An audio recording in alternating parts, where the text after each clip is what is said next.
So, as people probably know by now, I'm pretty well useless this month. It's the Women's World Cup.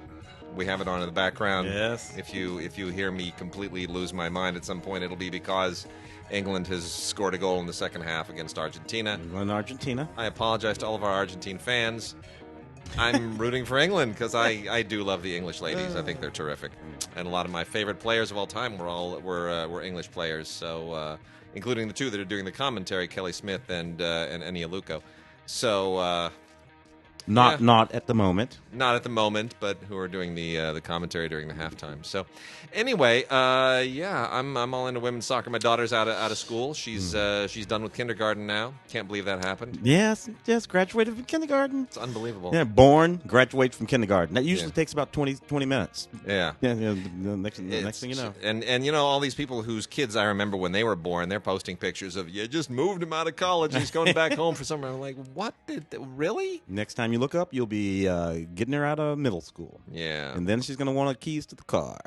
And then I'm going to be lying on my deathbed looking up and thinking, where'd all this go? Yeah, It's man, just- tell me about it.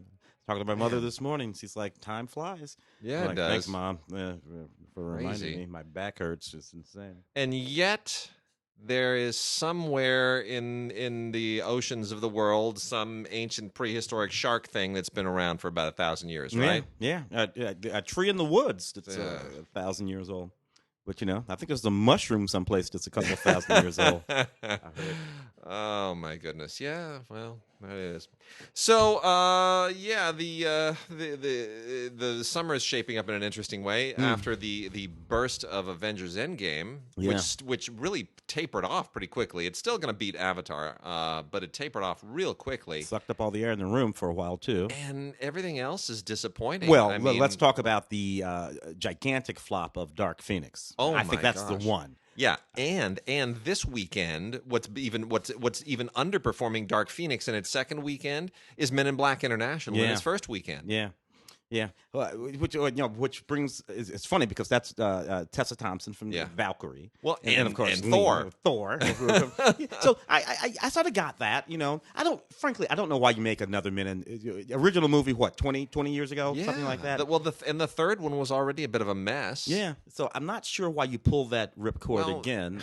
They seem to be unable to acclimate themselves to the idea that some franchises are done. Mm-hmm. Because they look at them and they think, well, there's got to be a way. There's got to be a way to squeeze blood out of this turnip. We got to be able to somehow reinvent this for a new generation because it worked so well the first time. We'll find a way. So that's why we keep getting Ghostbusters. And then they look for the little Black. touchstones of what the current generation. I think we're down. The millennials are gone. They're old now. We got one. We got a new one behind the millennials. Yeah, whatever it is. Whatever the hell they call them. And they look for the little touchstones to insinuate into the movies to speak to that whatever the new little group is, which of course alienates the original group. Yeah. So we who enjoyed the original Men in Black or whatever it is, now I hate this movie. Yeah. Because you're not even talking to me anymore. You're talking to that 13-year-old over there. Shaft came back as well this summer, and I got to tell you, same situation. Not looking good. They have to find a way to be okay with taking a chance on new things. Original content. Got to do it. You've got to do it. Not original content that isn't even necessarily based on some other content, what they call IP, that kind of thing. I mean, there was a time, and you and I both lived. I were both working in Hollywood when you could write a script. Quentin Tarantino. Yeah. Billy Bob Thornton. Sure. Sassy little script. You wrote it. Came right out of your head. Sat there with your little typewriter, actual typewriter. Wrote your script. Shane Black. And Shane Black. Joe Esterhaus. And they would make that movie that came out of that writer's head into a movie. This hardly ever happens anymore. It all happened when the decision-making process moved away from individual creative executives and into these committee things that involved marketing people and executives who had no creative background and ancillary. What are the ancillary opportunities here? What else can we sell? What toy? What game? Which I even understand in the context of most of the Disney universe now, because you know what, you can make a toy out of that. You can make a toy out of the things from the Toy Story movie. All right, fine. Yep. Knock yourself out with that. You can even make a toy out of all of the assets from all of the superhero movies. Okay, fine. Yeah. Knock yourself out with that. Not going to mess with you about any of that. What does that say though about just a straight up drama or a comedy without a particular sort of ancillary hook? Yeah. Just any given Bob Hope movie. Yeah. Yeah. Any of that, all gone, gone. So it's an odd thing. Not to mention the fact that even for the radio show that we do, our broadcast radio show, which for years has been 100% about theatrically released movies, we regularly talk about day and date movies out on at least Netflix. Yeah. Now. Yeah. So I don't know. The entire landscape it's a new world. It is a whole new deal. So and in 10 years it'll be another new deal. Yeah. So yeah. Although I do not think theatrical films are going to go away. No. They always morph into something different, and they'll stick around, but they'll turn into something else, and the comic thing will go away too. Yeah. Well, I'm going to start off hit some music titles here real quickly. Got a really cool documentary here, music doc called "May It Last," a portrait of the Avett brothers by Judd Apatow and Michael Bonfiglio. Judd Apatow, is in a place now where he can take a little bit of time out and do some passion projects, and that includes this documentary that is about the band, the Avett Brothers, who you probably never heard of. They're from North Carolina, and they did an album called True Sadness, which got Grammy nominations, and this is just all about that band and those guys. And this is from Oscilloscope on Blu-ray. If you've never heard of them, don't worry about it. It's still a great story. It's a really cool doc. It's an interesting story. It's a passion project for Bonfiglio and Judd Apatow. And I have to say it's a little bit like a Long Strange Trip, which I talked about a week or two ago. The Grateful Dead documentary, which is 4 hours long, and I don't even like the Grateful Dead, and it's one of my favorite docs of all time because it's a great story. Yeah, this is a good story too. And Jerry Garcia is a very interesting character. Totally interesting. For lack of a so better. you don't need to love the music to really appreciate the doc. We've also got Sinatra in Palm Springs, the place he called home. This is from Shout, and it's on Blu-ray. And it's a really interesting kind of it's sort of, this is one of those docs that just says we're not gonna try to wrap our arms around a big subject. We're gonna take a big topic, Sinatra, and then we're going to pinpoint something very, very specific about his life, because you can't do a single documentary about Sinatra. No. Sinatra is like 150 different documentaries. Yeah, young Sinatra in the 60s, Sinatra, acting Sinatra. It's just too much. Yeah, it's too much. Gangster Sinatra, Sinatra and the Reagans. Political Sinatra. Political Sinatra, it's just too much. So this is all about Sinatra's home in Palm Springs, which was his getaway. It was like his sanctuary for over half a century, and people paid attention to this more when he was married to Ava Gardner. That was when Sinatra and Palm Springs was kind of a synonymous thing, and then he then obviously there are other episodes in his life.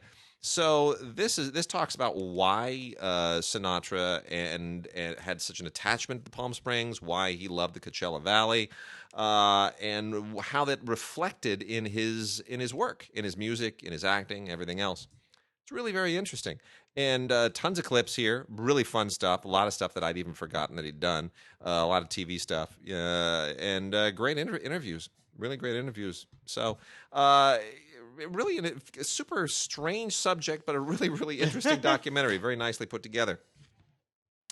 Then we've also got a ton of classical here from Naxos, but I'm also going to mention this DVD here from MVD, which is Woody Guthrie, the All-Star Tribute Concert from 1970. This is really a great blast from the past. Let me just say straight out, Woody Guthrie bears no resemblance whatsoever to David Carradine. I know a lot of people have seen Bound for Glory, which is a great Hal Ashby movie. And he gets the voice right, but in no way they don't look alike at all. No. So here you actually get to see the real Woody Guthrie, and what a great concert! This is not Woodstock. This is not Wattstack. This is not any of those legendary concerts from the 60s and 70s that we think about. Yeah. That's not what this is. But it was an important one. This was a fundraiser for the California chapter of the Committee to Combat Huntington's Disease. And that's, what it's now the Hereditary Disease Foundation, but it's what Woody Guthrie died of in 1967. And so you get this tribute to him, this tribute concert from 3 years after his death. It's narrated by Peter Fonda and Will Geer, and it features Arlo Guthrie, obviously, Joan Baez, Ramblin' Jack Elliott, Pete Seeger shows up here. It's really, really, it's quite lovely. It's just quite lovely, and this has never been seen before on DVD, and this is the first time. And it's pretty great. A lot of really wonderful performances. Joan Baez is just incomparable here. And it's a nice blast from the past. And it's a wonderful thing for somebody to have unearthed. And MVD has put it out on DVD. Be nice to have it on Blu-ray, but I don't think the original film, the stock's pretty grainy. I can't imagine they're going to get much else out of it. Yeah, well, sometimes you do that, it just makes it look worse. Yeah, it's true. Very true. All right, so going to plow through a bunch of things here from Naxos on the classical end of things. The most interesting one here is Leonard Bernstein's Young People's Concerts, New York Philharmonic, Volume 1. You may have heard that Bradley Cooper is going to follow up Stars Born with another music biopic, which is going to be the Leonard Bernstein biopic. And he's kind of perfect to play Bernstein. He's the right age. He looks like him. It's a great acting challenge. And I think directing it, he'll do a terrific job. So I'm kind of looking forward to that in all kinds of crazy ways. The Young People's Concerts with the New York Philharmonic Volume 1 includes 4 Blu-rays.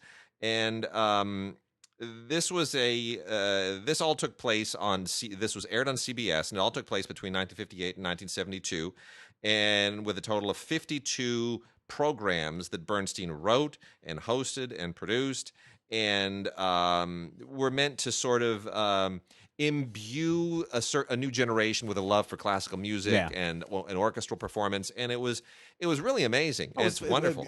Gustavo Dudamel, the conductor of the Los Angeles Symphony, engages in the same sort of thing, which of course he did in his native Brazil, if I'm not mistaken. Those were great. I used to follow those. Fantastic. All the time. I'd never seen any of these before, and it's just really, really wonderful stuff. So this is Volume 1. More volumes to come, almost certainly. But you got like Who Was Gustav Mahler is on Volume 2 here, which is so interesting because I always thought I knew who Mahler was because I've seen the Ken Russell movie. I knew nothing about Mahler. Ken Russell movie is no primer on Mahler. It's a primer on Ken Russell. They never are. I know. Those biopics. It's ridiculous. Yeah. But humor in music is a really, really good one. What is Impressionism? What is American music? What makes music symphonic? It's just really terrific. It's just an absolute delight, and you really connect to this. If you see that, you're gonna realize how great the Bradley Cooper film can be, because Bernstein was such a charismatic figure, not just a great conductor and obviously a composer, but really, really interesting. All right, let's. Here's another one. This is the Midsummer Night's Gala at Grafenegg with Joseph Kaleha, Priti Yende, Harriet Krieg, and the Tonkunstler Orchestra, directed by Yutaka Sado. Boy, I mangled every single person's name here. I tried to be cool and go through it. I got nothing right. This is from the Grafenegg Festival in 2018. When they performed a whole ton of famous opera arias, and it's lovely. There's a lot of really, I mean, if you want something that's like a greatest hits of opera arias, you could do really no worse than this. Stuff by Rossini and Verdi and Leonard Bernstein, of course, Puccini, Edward Elgar. It's a lot of wonderful stuff here. It's just one of those really nice kind of Hollywood Bowl-ish type things. And I didn't even, I had no idea there was such a thing as the Grafenegg Festival, but it's great. It's a lot of fun. So that's on Blu-ray. Also have the Lucerne Festival Orchestra performing Ravel under Ricardo Chailly. And Ravel is a bit of an acquired taste. Some people love him, some don't. This has Valse Noble and Sentimentale, La Valse, symphonic fragments from Daphnis and Chloe, which I love, which is absolutely wonderful. And of course, Bolero, which everybody knows. Bolero is like the one Ravel piece that everybody's like, if you go, who's Ravel? Oh, he did Daphnis and Chloe. Nah, never heard of it. He did Bolero. Oh, yeah, the Bolero guy. Yeah. Yeah, the Bolero guy. All right, very good. Anyway, this was recorded in August of 2018. It is lovely. We also have, let me see here. Here's a good one. Special edition, Bachman. This is from Film Rise. And this is about Bachman Turner Overdrive. And basically a concert documentary, a look into Randy Bachman and how he emerged from the Guess Who and formed Bachman Turner Overdrive, and what the music inherits from Canadian culture. I never really thought that there's like Canadian rock. Apparently there is. And so and then a lot of really good interviews here with people like Paul Schaefer and Neil Young. So that's not a brilliant doc, but certainly it's very, very interesting, especially if the figures involved are of interest to you. The Shanghai Symphony Orchestra doing a whole bunch of selections under the conduction of Long Yu, and it includes the symphonic poem Hutongs of Peking by Aaron Avshalomov, who passed away in 1965, a composer I am not the least bit familiar with.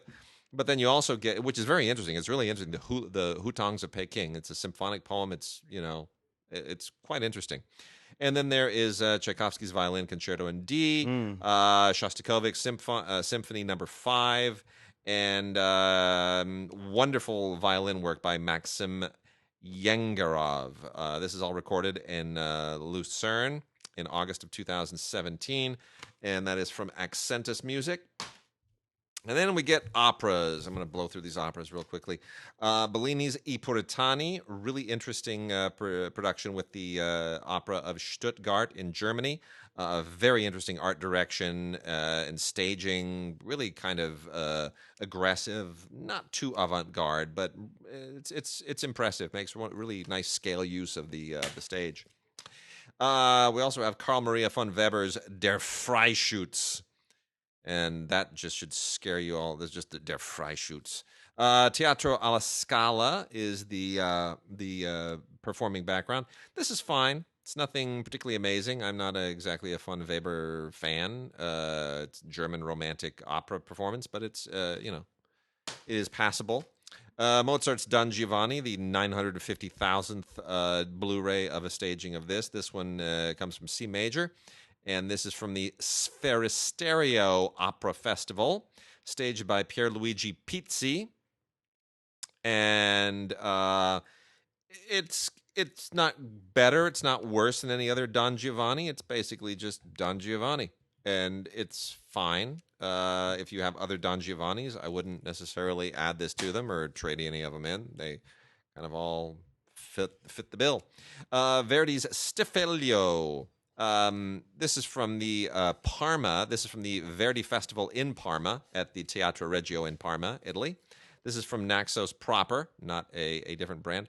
And I didn't watch the whole thing. Watched a little bit of it. It's quite nice. It's nice Verdi. It's not one of Verdi's obviously most performed operas, but it's really good music and very, very competent kind of contemporary staging. So that's very nice.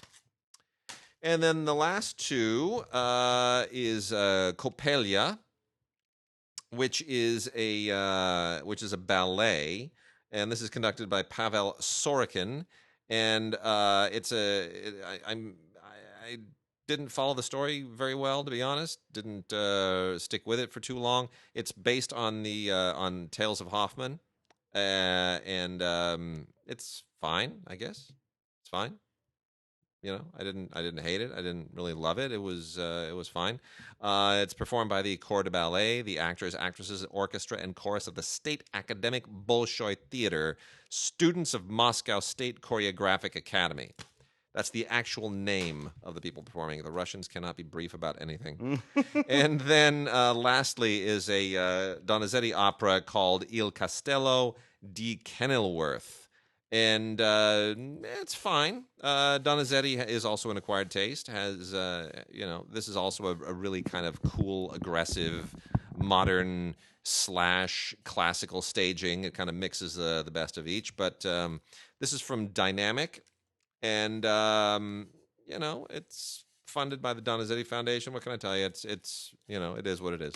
There it is. Wicked cool. Done. Cool. I'm going to jump into some LGBT stuff while you watch the game in the back. Yes. I meant to turn on the closed captioning. Oh, that's quite all right. Don't need the closed captioning. You can do that. I'm good. It's Pride Month. It's Pride Month, so It's Pride Month, and we have some interesting stuff for our LGBT community out there, including this documentary by Donna Zaccario, To a More Perfect Union, U.S. versus Windsor. This is a doc about a very pivotal case in the history of LGBTQ rights in the justice system across the United States. So it documents this relationship between a woman and her partner of 40 years.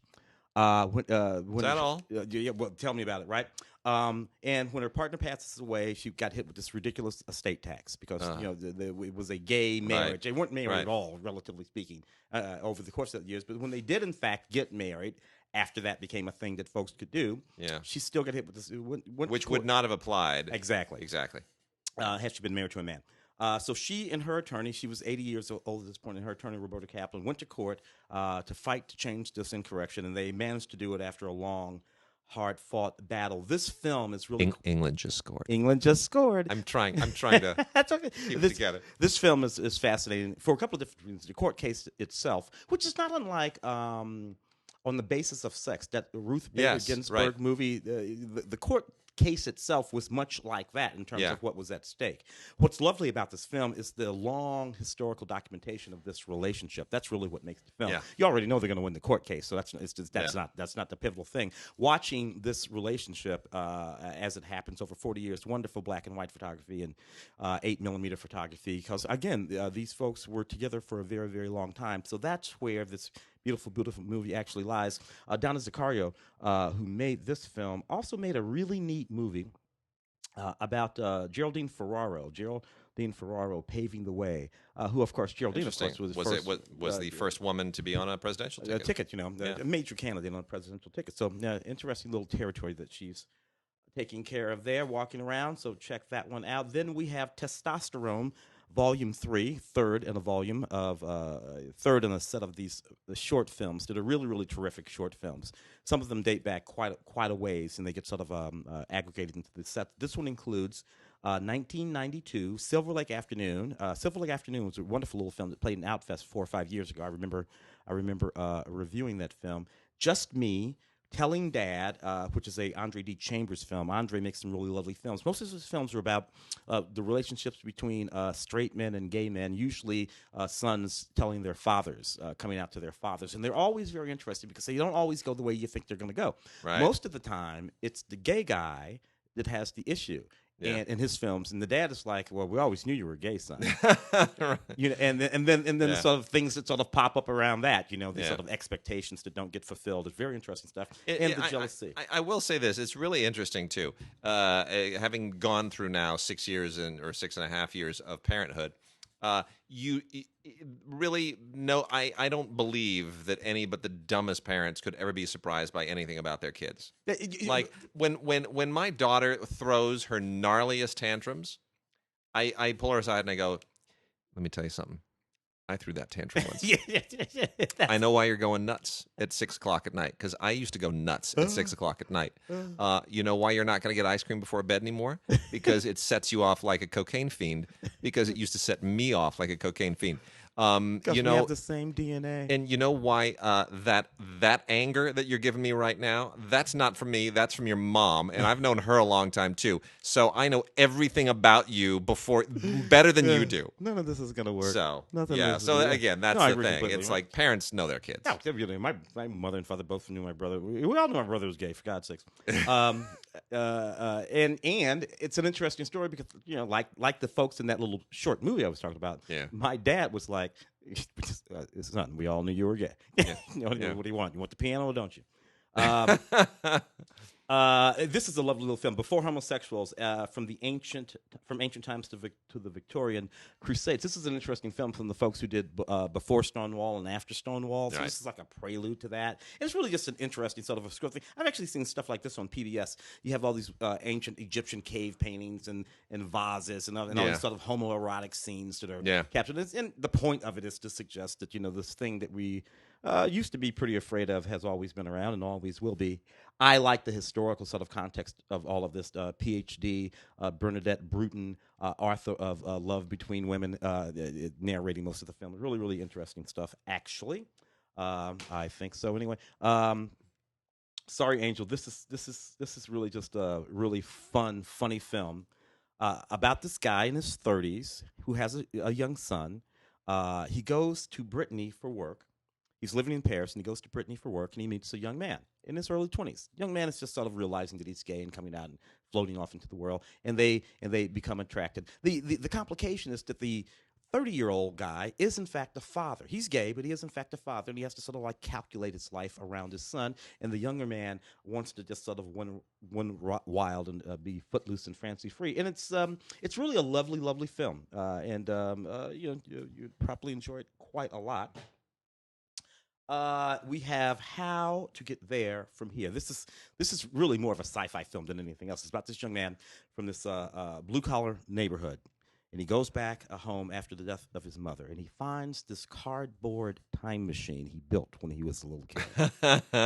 And I'll be damned if that time machine don't work. That's great. And he uses it to explore some of the choices that he's made. It's a clever little film that sort of allows folks to look back over the arc of their life when they're involved in a critical moment, the death of his mother, and sort of make some judgments about the things they've done and where they want to go from here. How to get from here to there. It's that lovely film. This is another little thriller, and I like that these movies are mostly just genre films with sort of gay themes and gay content, but they're just genre films. This one, And Then There Was Eve. A young woman wakes up, her house has been ransacked. Everything's been taken, including all of the photos of her husband who is missing.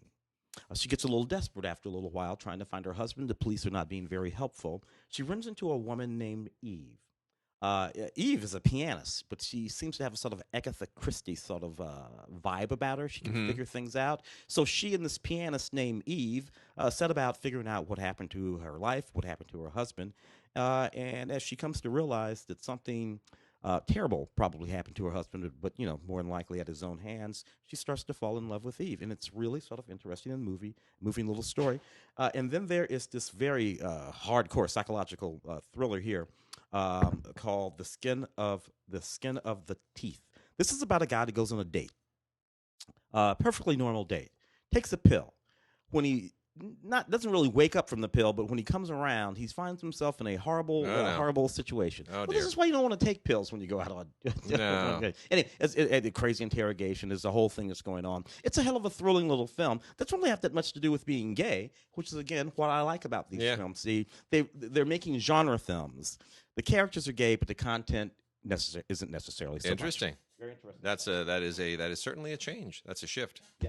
All right, let's talk about some new films, and let's talk about the big one this week. Another barn burner for Jordan Peele. Yeah. With Us. Well, Jordan has completely reconceived, he hasn't reconceived actually. He has reminded us of what horror films can be for. Yeah. Horror films were always for something other than just making you scared. They were the point at things in society. He's reminded us that they can be satirical. Yeah. And he reminded us, or he's taught us that they don't have to look like what they used to look like. And see, what's interesting to me is if you look at horror films, they definitely go in phases. You go from the Universal horror films, which were actual monsters. to not a lot of metaphor in those. Maybe Dracula. To then the Cold War stuff, which is metaphors. Invasion of the Body Snatchers and gigantic ants, Night of the Living Dead, and endless adaptations of things like Turn of the Screw, like The Innocents, and all.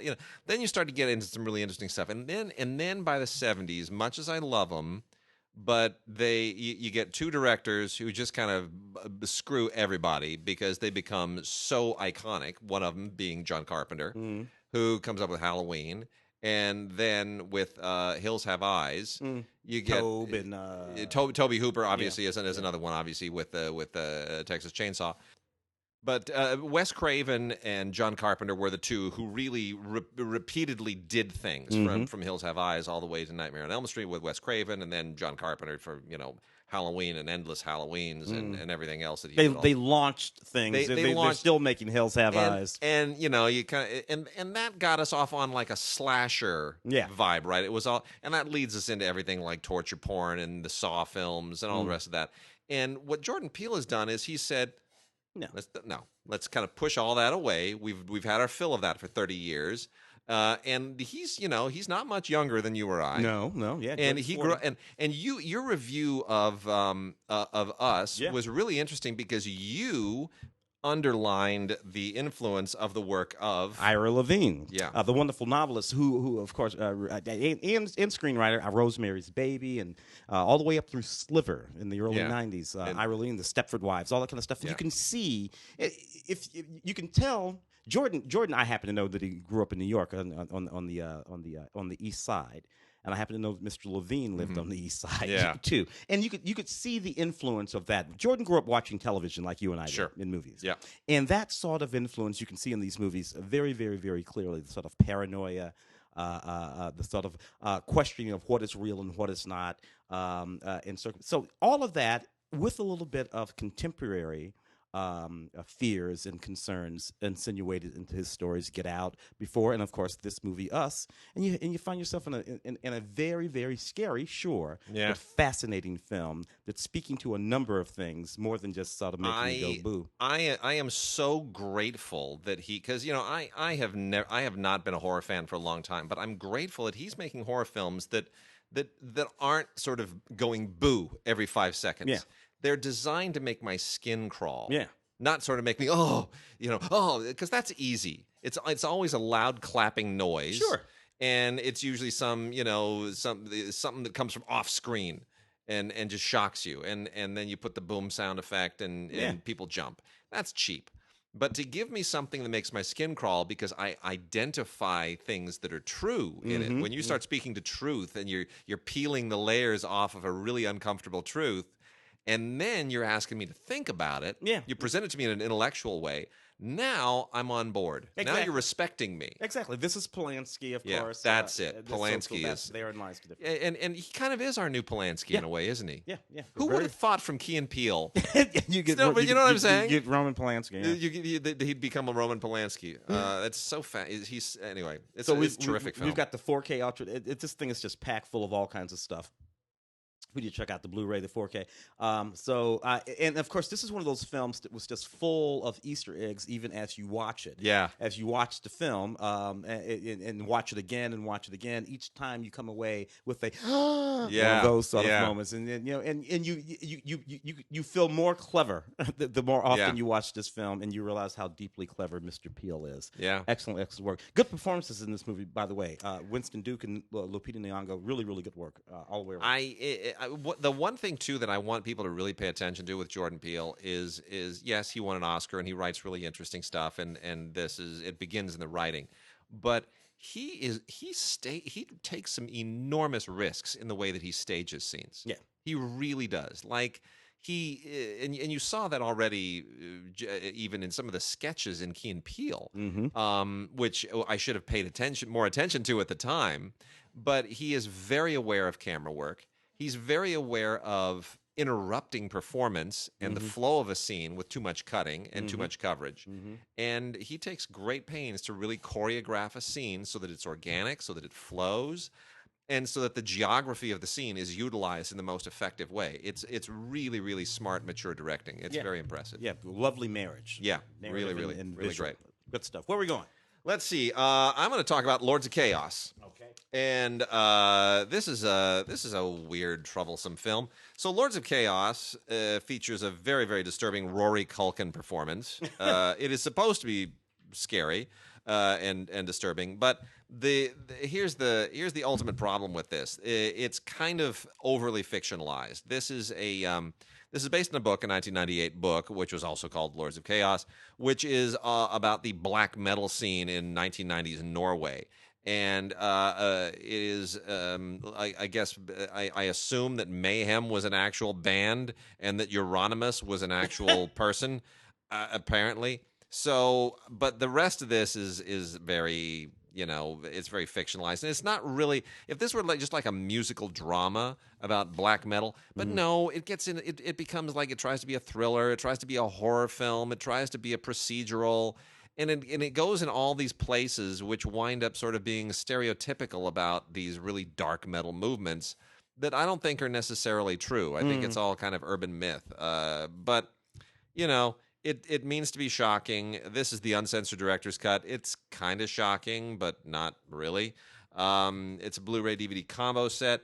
And I can't really recommend this for anybody unless you want to see the young Culkin kind of go completely off the rails. Also got a thing here called the Slaughterhouse Rules. There's no the. It is just Slaughterhouse Rules. RULEZ. This is actually eccentric and fun and cute all at the same time. Nick Frost and Simon Pegg are in this. They didn't write it and direct it, so it's not their. They don't own it, but but they bring that same sensibility to it. It's sort of in the pocket with stuff like Shaun of the Dead and all that junk. So it's got a similar kind of a sophisticated British naughty genre vibe. It's kind of nasty, but anyway, the idea is that Slaughterhouse is the name of this boarding school, and it's supposed to funnel the men and the women who go there into prestigious social situations. But there's fracking nearby, and that opens up a sinkhole, and guess what comes out of the sinkhole? I won't tell you, but it basically winds up being Shaun of the Dead. It's a monster movie. Come on, it is what it is. Asa Butterfield is in this, and he's fine. Michael Sheen camps it up, and he's kind of funny. So I mean, it's cute. It's only on DVD, but it's fine. It's perfectly acceptable. I've got one here called Run the Race, which is a lovely sort of slightly faith-based film from executive producer Tim Tebow, who played football for a while. Tebow, yeah. Yeah, football player, he's playing baseball now. Really? Yeah. He pulled a Michael Jordan. He pulled a Bo Jackson. Yeah, except I think it's minor league ball. Oh, I think he's doing minor league ball because he's just, I don't know, he's bored or something. I don't know. I don't watch a lot of football, so that's interesting. So anyway, from him and his brother, it's called Run the Race. It's a story about a young man whose mother passes away, whose father leaves, and he's sort of left abandoned. It's him and his big brother. He turns his life toward football, which thus the football thing comes in, and it's all about how he and his brother work together to maintain his skills and his dream, and so they can sacrifice some stuff for today so they can have themselves a better tomorrow. And that's just a lovely notion. This is a sweet ass movie, and I like it a lot. With a fairly a decent cast. Not a lot on this except for a couple of bonus features, the making of the movie, and the cast talks a little bit. Run the Race. Well, there it is. By the way, Tim Tebow plays for the New York Mets. Minor league. Okay. Yeah. Good for him. Still playing. That's interesting. All right. A Dark Place is pretty good. This is directed by Simon Fellows, who is quite good. This is something that would have been theatrically released by, say, a Sony Pictures Classics or an October Films once upon a time, and now it goes straight to Blu-ray.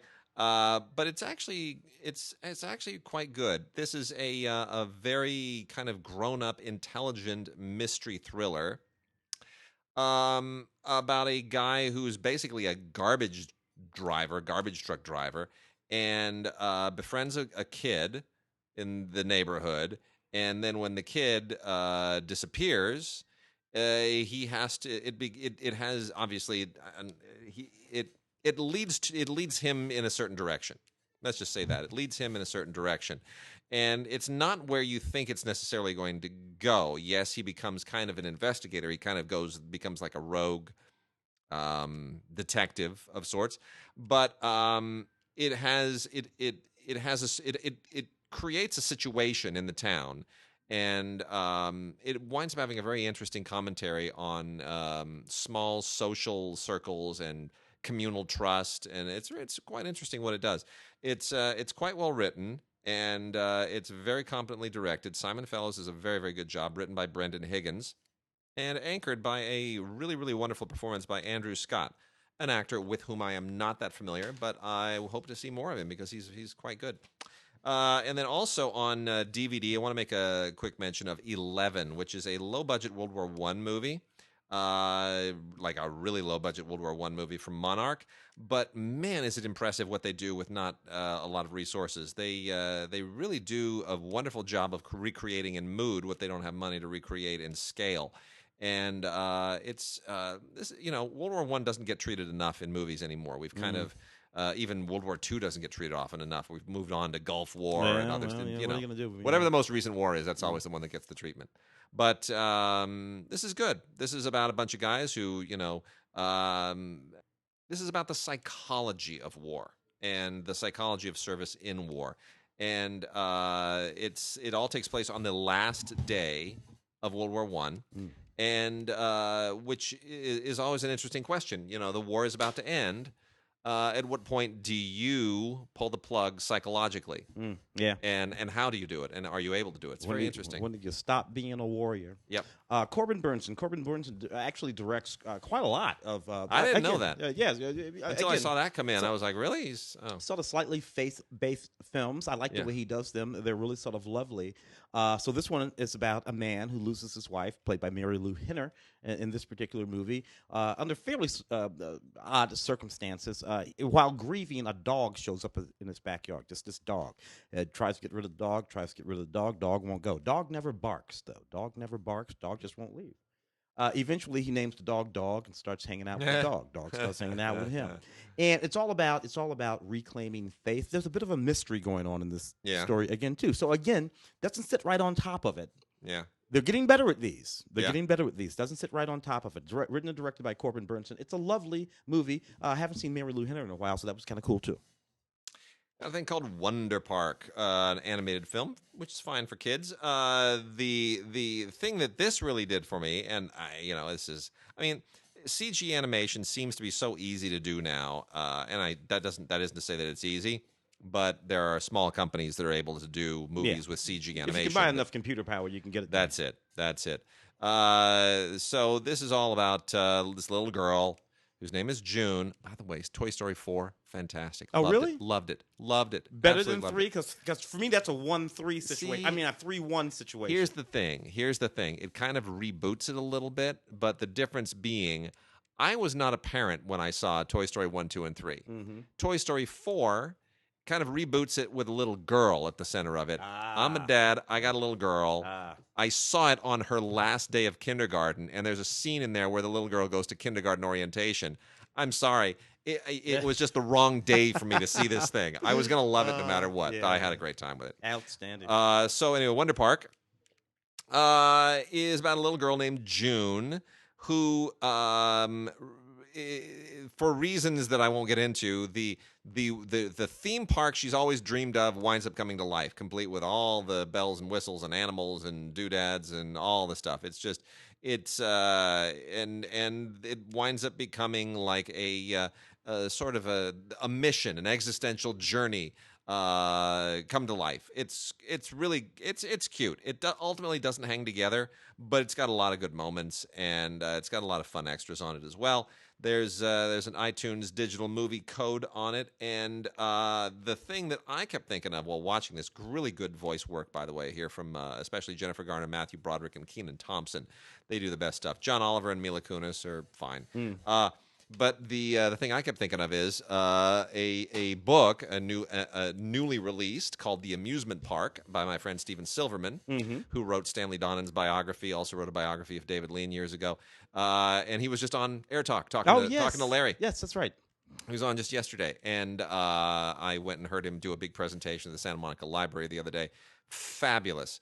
And I don't see theme parks and amusement parks the same way at all anymore. Stephen has written an amazing book, and we're going to try to get him on this podcast to talk about his new book at some point. He's on his big press tour right now, so I'm not going to harass him and take him out of his groove. But when he's got a moment, probably catch him on Skype or on the phone, and we'll get him to talk about the amusement park, which is all the background that he does, particularly the stuff that he talked about related to stuff here in L.A., Knott's Berry Farm, and what it used to be, what used to be at the corner of Beverly. It's just fantastic stuff. It's fantastic. A lovely sort of romance called All You Ever Wished For, which is sort of sweet.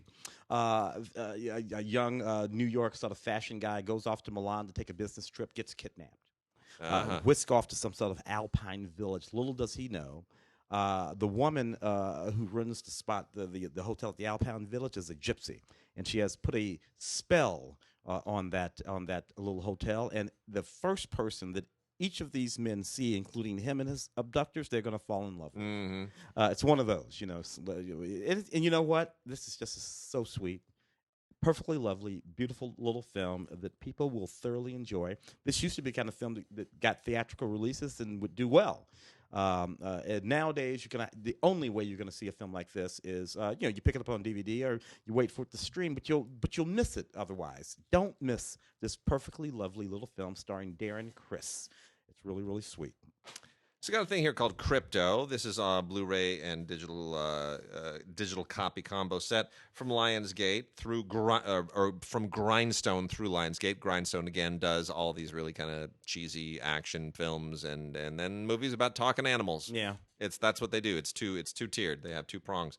Anyway, so here's what they do. They hired a bunch of actors. They just threw money at a bunch of name people: Alexis Bledel, Luke Hemsworth, and Kurt Russell.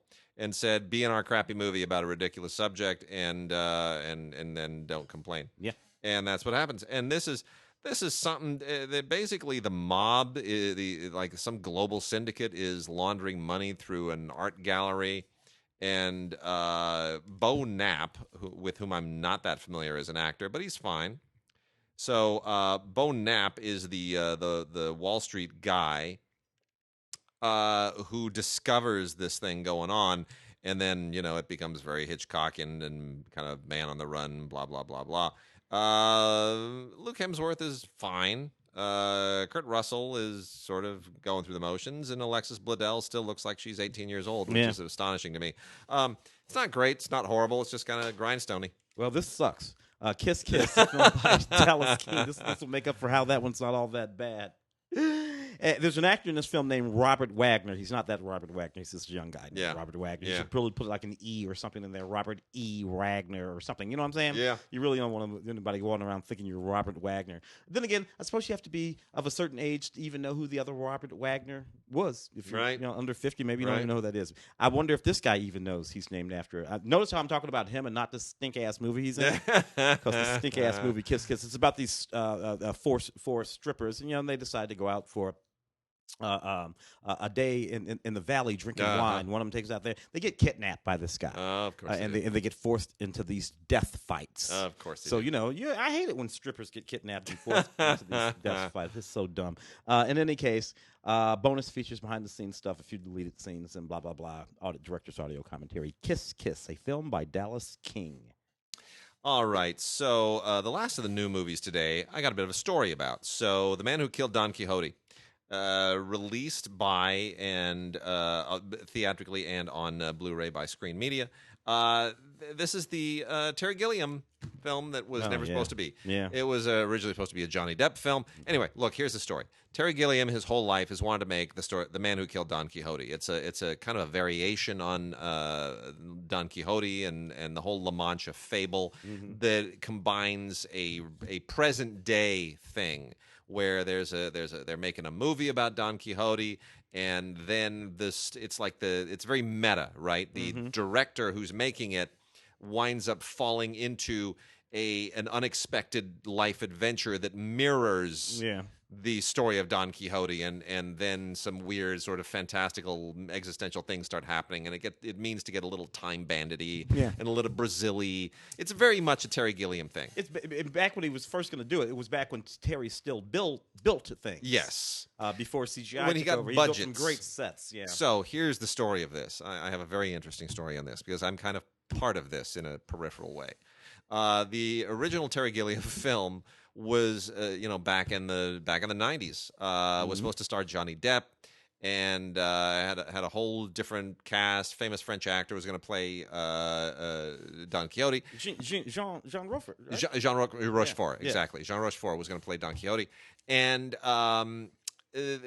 this was going to be bonded by, and if you don't know how movies work, movies with a certain budget need to have a completion bond. You pay a certain percentage to a completion bond company, which guarantees that for the investors that the movie will be finished in some form, and if it doesn't meet certain metrics, then they get to come in and take it over and make sure that a saleable product is completed. So it's like you get bonds when you do construction projects as well.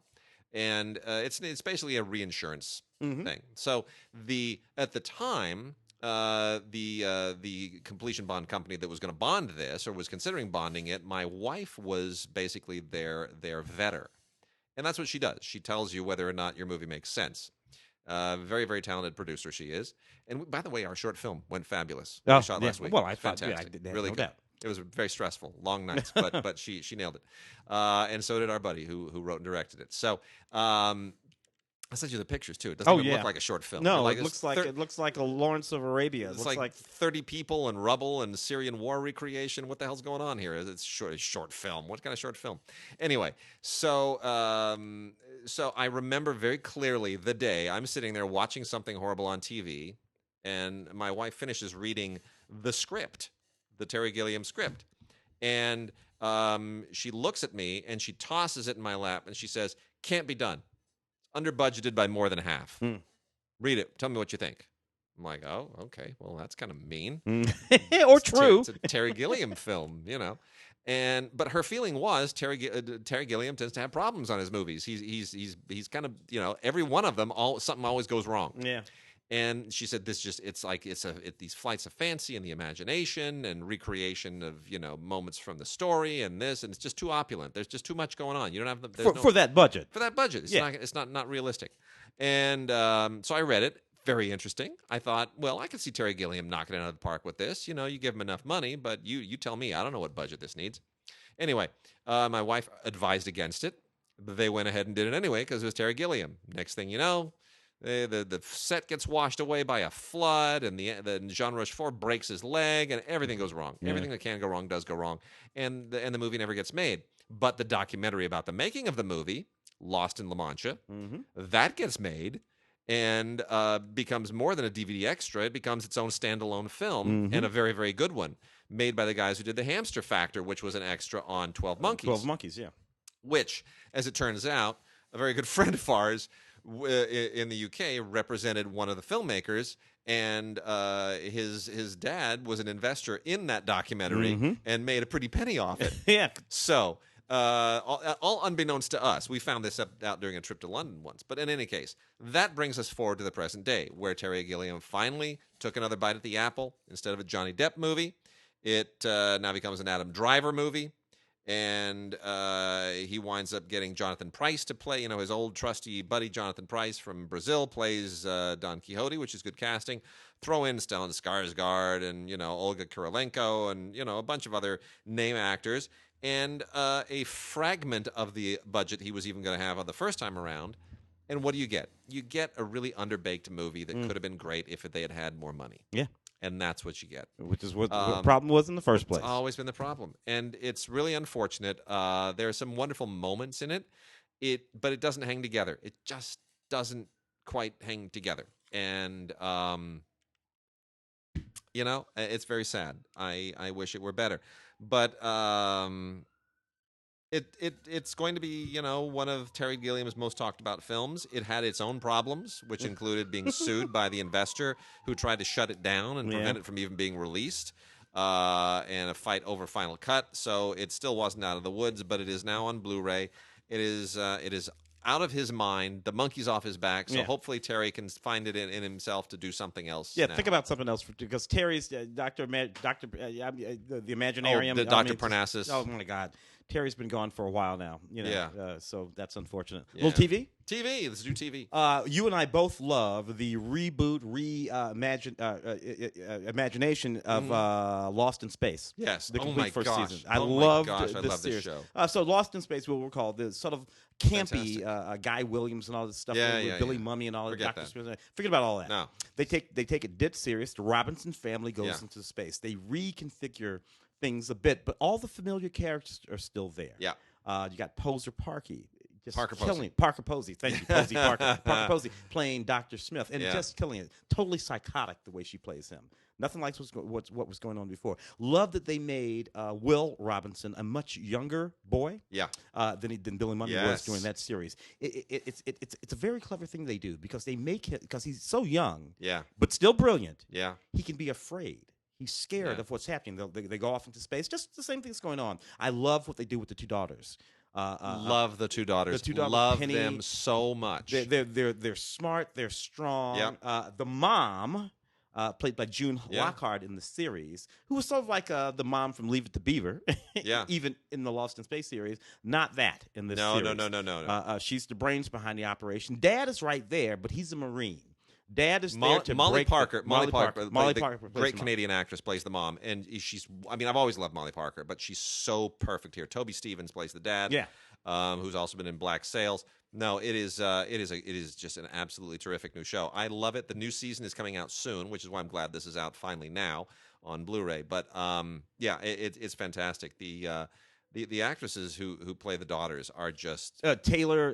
What's her name? The young black actress, Canadian black. Taylor Russell is her name. Taylor Russell. And I love the way they construct the story. And Mina Sundwall plays Penny. And Taylor's black and Julius White. They're both the children of Molly Parker. And I love the way they account for that. Because Molly had a life before she met that dad. Had that baby. And it's just really, really good. And the way they frame the story out in that first season, it's absolutely thrilling. The robot is not the robot. It is not, and that's what makes it so well. It's the way that they switch up the robot. Yeah. Well, they do a lot of things. And look, it's not scientifically, it's no more believable than the original show. It's ridiculous, but it does ask some big existential questions, and it has a future Earth scenario that is very interesting. Mm-hmm. It switches up Dr. Smith with Parker Posey. It switches up the robot, makes it really, really interesting. Mm-hmm. It switches up the family dynamic, so they're not just sort of this perfect nuclear family, like you said. You know, it's almost a Brady Bunch kind of scenario with the family. And honestly, that scene where Judy is trapped inside the water. Opening scene, the pilot episode. Oh my God! It's one of the best things I've ever seen on television. The most thrilling thing, one of the most thrilling things. It really got me going. No, beautiful, it's so good. Great on Blu-ray. All kinds of stuff on this, including the unaired pilot from the original 1965 series. Now in color. Don't know that I like that. Which is that's what they went back to. That was before Dr. Smith was added because it was originally supposed to be the Swiss Family Robinson in outer space.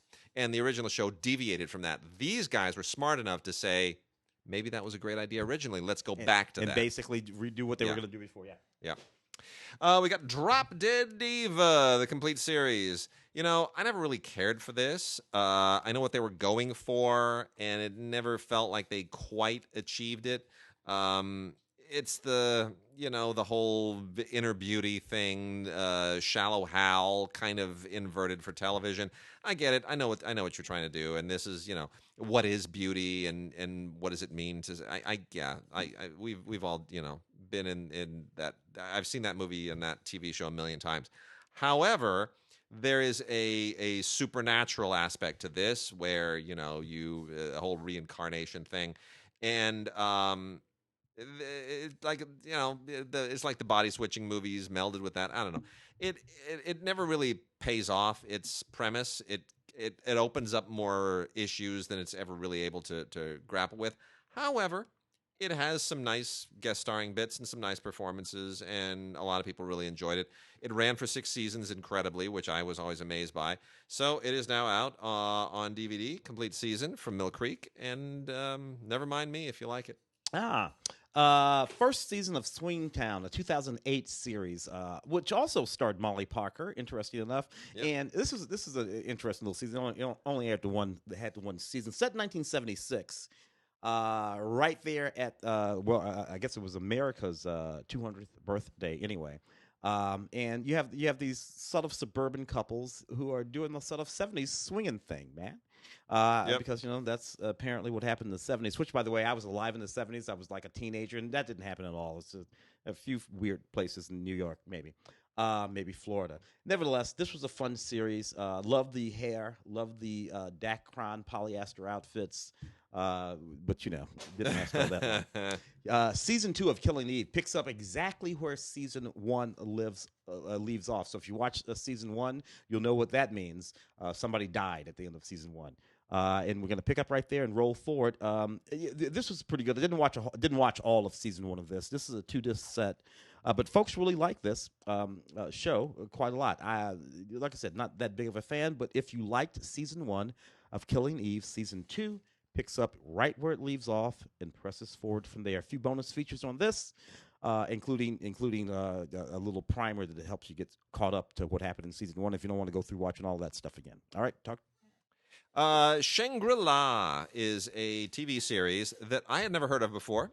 It started in 2016. Season 1 is now out on Blu-ray, and they sent us the season 1 CD soundtrack as well as the Blu-ray. And boy, these guys are really, really they're pushing it. There's this is really a labor of love. It's a low budget kind of standalone series about Hollywood and making it in Hollywood and being homeless and having dreams and all of this stuff that you really probably don't fully process unless you live around it nonstop all the time like we do. And it really does capture something. It's really it's a really sweet little series. It's there's not a ton of money that went into it, but there's a lot of passion and clearly a lot of belief. They really these people just kind of poured their hearts into this series from the ground up, and it feels like it. It's got a real I hate to say mumblecore, but it's kind of like a low budget mumblecore comedy series. And it really does capture something here. It captures something very, very specific about Los Angeles that a lot of others just haven't. And I find it very, very charming. I am looking to seeing other seasons in the series as well, and some wonderful performances here. Wonderful actors that you can go on to do other things. Mark Borchardt, Jesse Conweiler, Sean Hanley, Nick Summer. Some of these names are going to be you're going to know them eventually. Written and or edited and directed by Drew Rosas. And check it out. See if you can find it around. Shangri-La, and the law obviously being L.A. It's a little play on words. Shangri-La Season 1 on Blu-ray.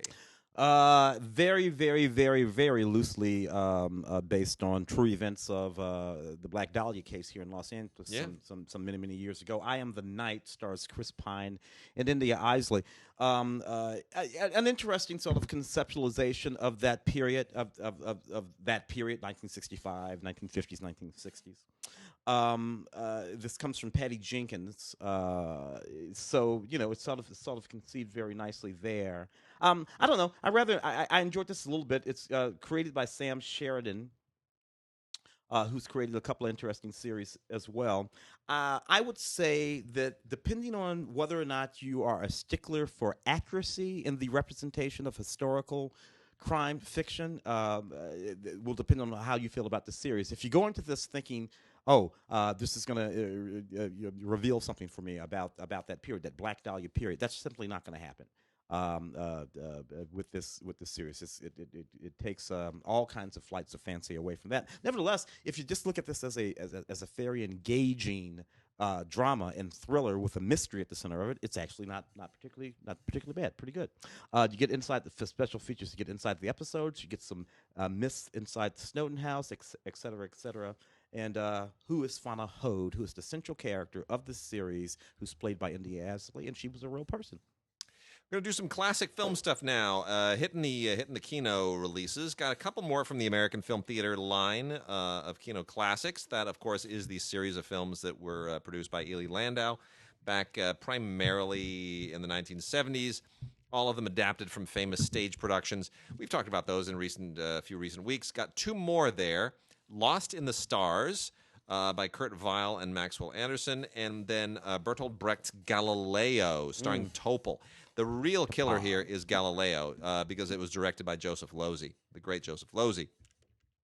And John Gielgud and Patrick McGee and Tom Conti, and it's a pretty great cast. But Losey's direction is really interesting. It's very uncharacteristic for what he did previously, but it is Brechtian, which is the important thing. It's based on Brecht, so he decides to direct it in a very Brechtian way, and it's a Brechtian theatrical cinematic fusion thing with wonderful performances. And Topol is great, absolutely great, and it's really worth checking out. The other one, Lost in the Stars, I'm a little less enthralled by this one, probably because I just don't love the material quite as much. Brock Peters, Melba Moore, Raymond St. Jacques star in it. Whatever happened to Raymond St. Jacques? Oh, well, yeah, wonderful black actor. Whatever happened to him? Yeah. He just kind of had his moment in the 70s, and then he's gone, and he should still be around, I would think. No, anyway, it's it's based on the novel Cry the Beloved Country, which has been made into a movie twice, and I think both of the previous movies are better than this one, especially the most recent one from, gosh, it's been about 20 years now, right? The James Earl Jones one. Oh, yeah. With Richard Harris and James Earl Jones. That was about 20 years ago, right? Yeah, if not more. Anyway, that is an amazing film, and that's really the best here. But, in terms of what it says about, apartheid era South Africa and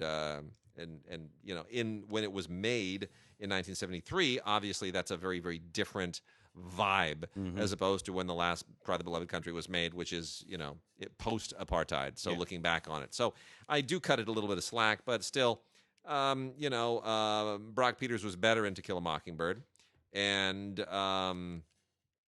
I don't know that I like this interpretation all that much. It's called Lost in the Stars. So here's the rest of our Kino Classics line, and I'm going to go through this as fast as I possibly can. We got a special edition of Anthony Hopkins and Nixon, an Oliver Stone film that I despise. I think Tim's a lot more forgiving of it. I just think this is like a really obnoxious, and he plays Nixon like a gargoyle. It's with the head and the whole thing. It's like he wasn't that ugly. I've always appreciated that performance mostly. Yeah, it's got two audio commentaries on it. It includes the director's cut and the regular cut. The commentary for the theatrical cut is Jim Hemphill, who's a film historian. Oliver Stone does the director's cut. And then there's also, a documentary and deleted scenes and commentary from Oliver Stone on the deleted scenes and a Charlie Rose interview with Oliver Stone, which is very disturbing to watch. And I don't know that the movie is that good, but there you go. If you love it. They kept the Charlie Rose interview on there, did they? They did. Isn't that amazing? Interesting. Jack Nicholson in The Border. Oh, man, I love that movie.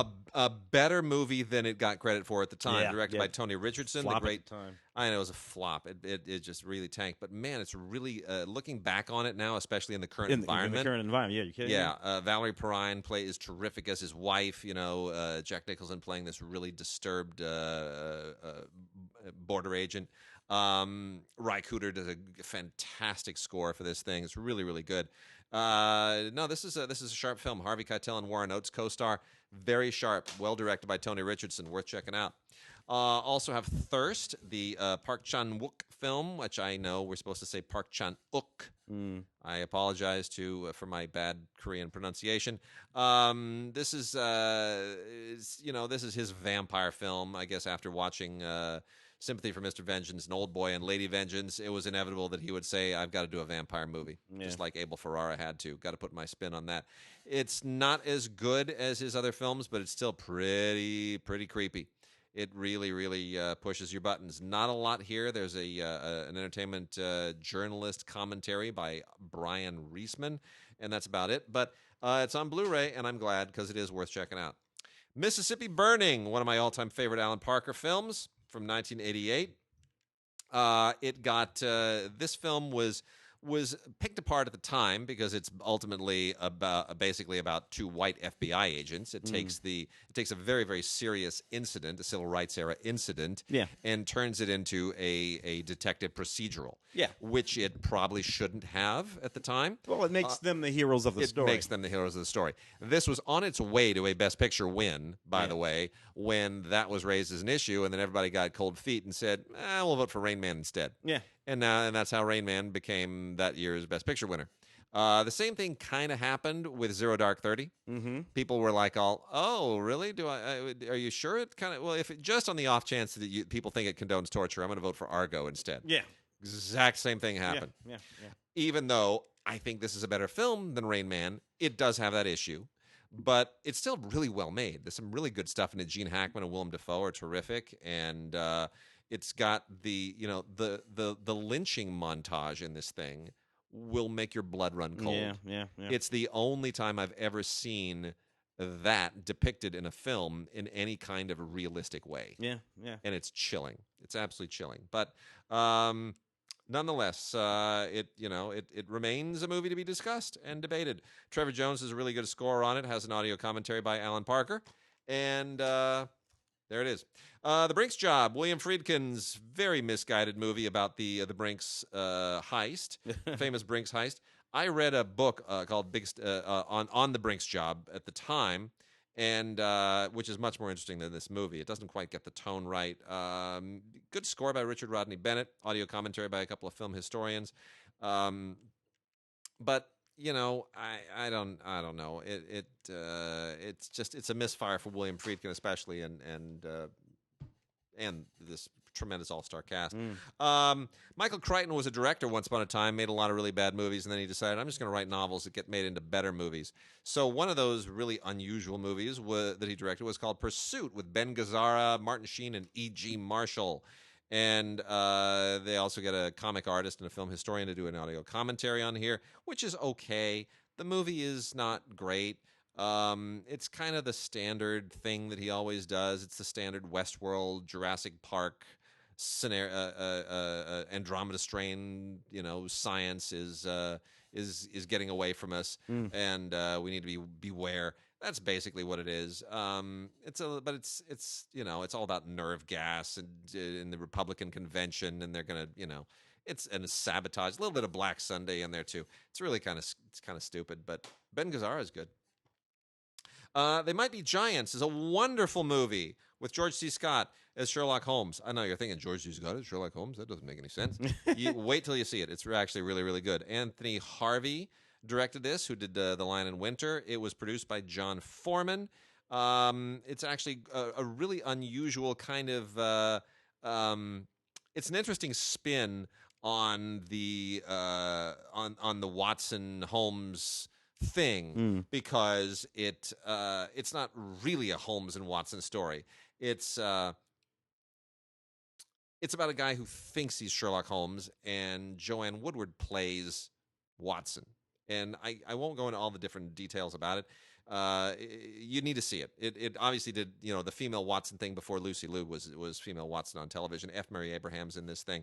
It's really a very, very sharp film from 1971. It deserves to be rediscovered, and I say check it out. Lucy Liu's playing a blonde Watson on Elementary this year. Blonde, really? Yeah, she's blonde. Okay, that's interesting. Yeah. Stockard Channing in another forgotten classic from 1973, The Girl Most Likely to ... This was before she did Grease, obviously, 5 years before she did Grease. This is a brand new transfer. It's pretty good. She plays a college student who undergoes a transformation through plastic surgery, which changes her life. And it's a comment on beauty and social constructs that still holds true. And it winds up being really unusual. It was written by Joan Rivers, believe it or not. or at least co-written by Joan Rivers. And it's a very, very smart script and has a lot of really, really interesting sporting performances in it, including Reb Brown, who is usually a terrible actor and shows up really good here. Chuck McCann is in this, too. Love Chuck McCann. Yeah. Let's see, just a few more here real quickly. Lana Turner in Madam X. Also co-starring Burgess Meredith and Keir Dullea and Ricardo Montalban. Really a terrific cast. This is from 1966, the last of a kind of quasi-Hitchcockian adaptations at the time. This is based on the play by Alexandre Besson, and it centers on a blackmail incident and what happens 20 years later. And it's not originally very Hitchcockian, but they try to give it a Hitchcockian flair and a look at the time, because that's what everybody was going for in the mid to late 60s with stories of this type. And it's actually quite sharp. I still love it. I think Lana Turner is terrific in it. I think Burgess Meredith is great in it. And this also has a couple of film critics and historians doing commentary. Arabian Adventure with Christopher Lee, Peter Cushing, and Mickey Rooney. I know. What's Mickey Rooney doing with the Hammer horror guys? I don't know. It's whatever. It's kind of like Aladdin, except not, if that makes sense. But it's actually in many respects a better Aladdin than Aladdin was. Still, I think it's worth checking out. If you've seen the new Aladdin, which I have very mixed feelings about, you might want to check this out. Christopher Lee is terrific as the evil caliph. And some really, really fun special effects in this as well. It's a little bit of a mess. Kevin Connor, who did The Land That Time Forgot, directed it, and Peter Cushing is in it just kind of for the ride along. Mickey Rooney is hilariously miscast, and I check it out. The director does a commentary. This was from 1979. Films like this were already passé at the time because Star Wars and Close Encounters had changed the game. So this is like a 1960s movie in the end of the 1970s. Lana Turner also shows up in Portrait in Black along with Anthony Quinn and the fantastic John Saxton. This is Sexton. Yeah, this is just kind of a standard second tier melodrama. It's a little bit of The Postman Always Rings Twice from 1960. It's not tremendous, but it's got a good sporting cast, which includes Sandra Dee and Richard Basehart and Ray Walston of all people. But not brilliant by any means. Michael Gordon was kind of a journeyman director, and he's sort of a journeyman film.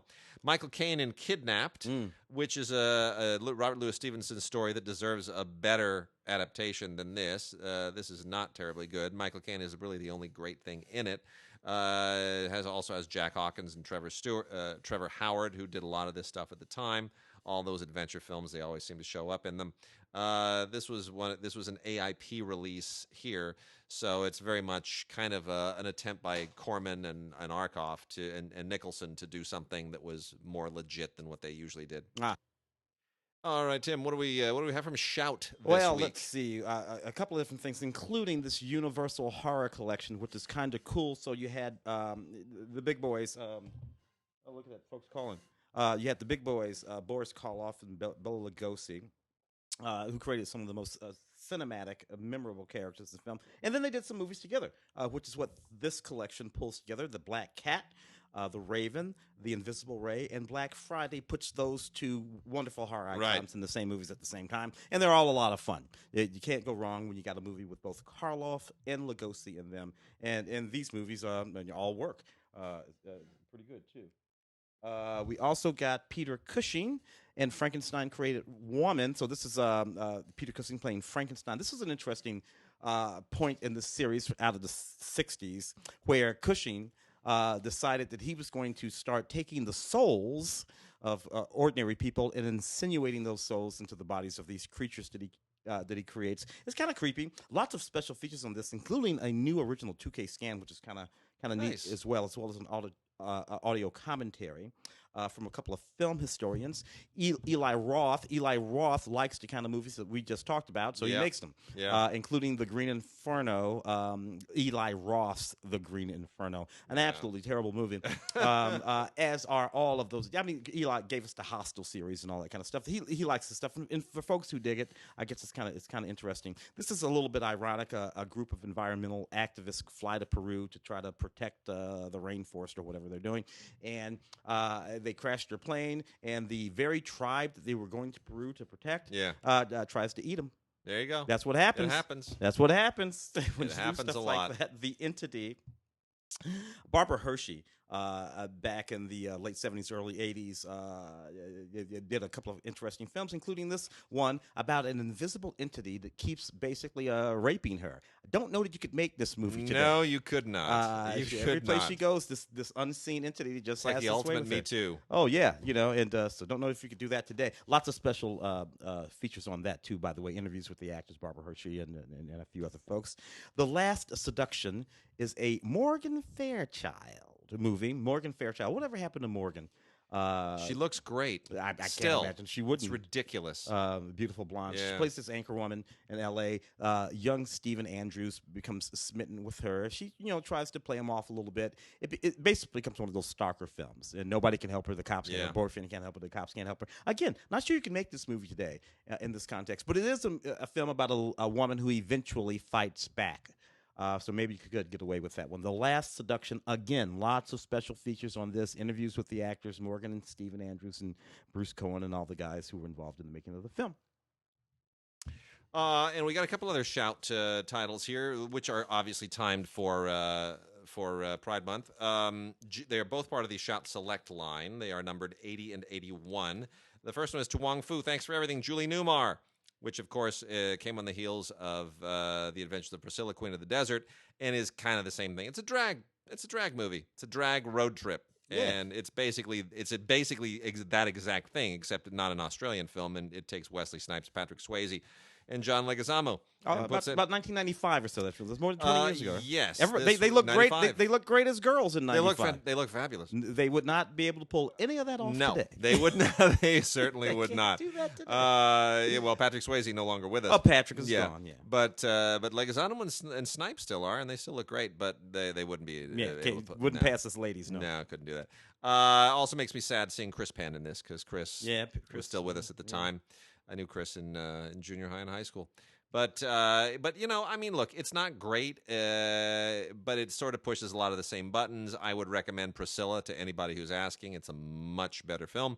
But nonetheless, this is there, and it's got some extras on it, a new little making of look back on the film and some deleted scenes. The other one is Jeffrey, with Steven Weber, Patrick Stewart, and Sigourney Weaver.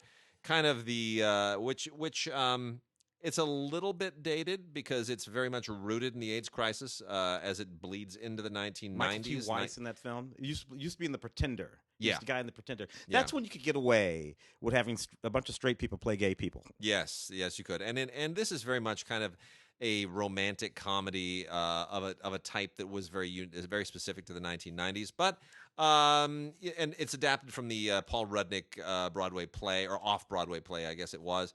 And it does a decent job. Patrick Stewart is hysterical. Oh, yeah. If you're going to see this for any reason, you see it for Patrick Stewart, because he gays it up like Jeffrey.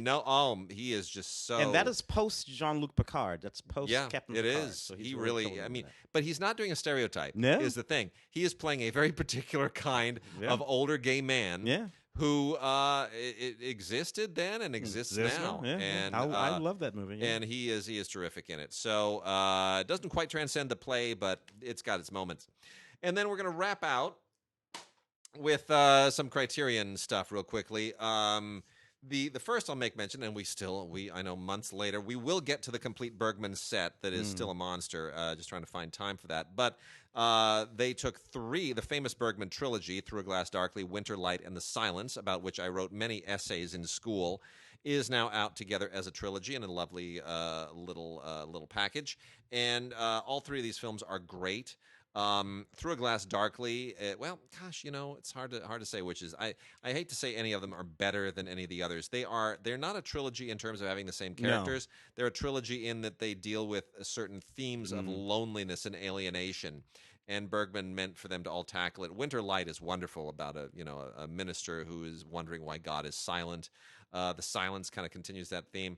Through a Glass Darkly takes place. It's a family on an island, and it deals with madness and the impact of being alone in a physical world.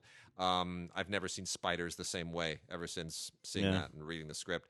Anyway, that movie came out in 1961. That's the year I was born. Oh yeah, I mean, it's 61, 60, and 63. Winter Light and the Silence were made in 63. Back to back. But what's really great here is that they have introductions to the films that Bergman had recorded before he passed. It was in 2003.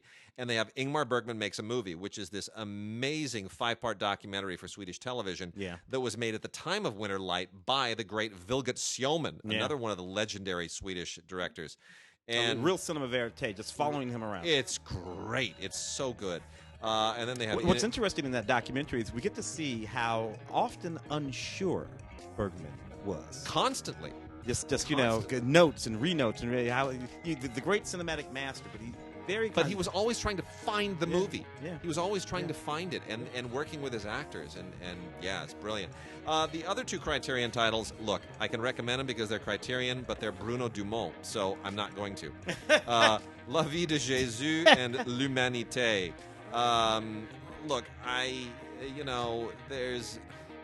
there's like sex stuff in La Vie de Jésus that is completely pointless and overwrought, and I don't care for it at all. The fact that it exploits a guy with epilepsy as its main subject doesn't sit well with me either. L'Humanité was made in 1997. 2 years later he did L'Humanité, 1999. And it's got more, unnecessary sexual stuff in it. And he's got a Joan of Arc coming out this year. I know. Yeah. Look, here's the thing. I'll leave you with this. I moderated an event with Bruno Dumont and a bunch of other filmmakers years ago at Colcoa. And right out of the gate, Bruno insulted everyone else on the dais. And fortunately, Robin, the amazing translator, she and I made eye contact, and I pleadingly looked at her and said, please save this moment. And she somehow translated what he said into something that was the same but not insulting. I don't know how she did it, but everyone else breathed a sigh of relief. And I moderated another panel with him a few years later, like about 2 years ago, I think it was. And he was on his best behavior. He grew up a little bit, but he's an iconoclast. He makes movies that are very shocking and aggressive. He's part of the new French extremism that we're always talking about. I don't particularly like any of that stuff. We shall see what he does with Joan of Arc. That'll be I'm not really looking forward to it. I mean, he's in the same realm as Gaspar Noé. He's not as horrific as Gaspar Noé. He's a better filmmaker than Gaspar Noé, but he still tries to push buttons, and he still tries to sort of shock you in ways that I think is immature. Just tell a story. I don't need cannibalism and deviant sex. I don't need all that stuff all the time. Just tell me a story, man. Anyway, so Bruno Dumont finally gets baptized into the Criterion Collection with La Vie de Jésus and L'Humanité. And with that, folks, we're well over time, but it's been a good week, and we are done. We're going to have 2 more shows, and then we're going to take a hiatus for the 4th of July weekend, which is a long weekend here. And we'll be back after that week. So 2 more shows before the 4th of July weekend, and I still think that the Avengers Endgame has a chance on that 4th of July weekend globally to pass Avatar. Crossing the mark. That's what I'm predicting. Yeah. Let's see if it does it.